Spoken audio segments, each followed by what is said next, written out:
Ever wonder how creative humans can get when it comes to punishment? Some historical methods are so bizarre, they sound like they're straight out of a horror movie. Let's dive into some of the most disturbingly imaginative punishments ever devised.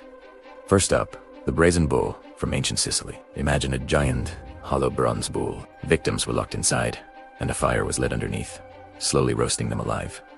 The most twisted part, the bull was designed with an acoustic system that converted the victim's agonizing screams into sounds resembling the bellowing of a bull. It was a terrifying spectacle, turning human suffering into a chilling performance for the crowd. Next, we have death by sewing, a method favored during the Roman Empire. The condemned person was hung upside down, and two executioners would begin sewing them in half, starting from the groin. Because they were upside down, blood would rush to their head, keeping them conscious for a horrifyingly long time as the saw did its work. It was a slow, agonizing end, sometimes carried out in full view of the ruling elite. Then there's the infamous drawing and quartering from England, reserved for the high crime of treason.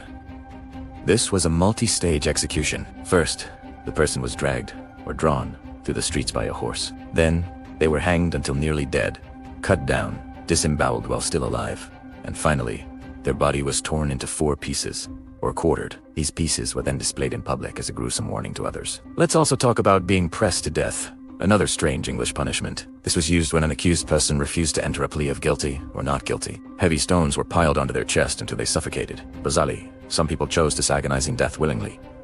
By not entering a plea, they couldn't be legally convicted. This meant their property and lands would be seized by the crown and could be passed down to their family. They sacrificed themselves to protect their legacy. These punishments are more than just brutal tales. They're a dark mirror reflecting the values and fears of the societies that created them. They show us how justice, power, and even entertainment could intersect in the most terrifying ways. What do you think about these methods?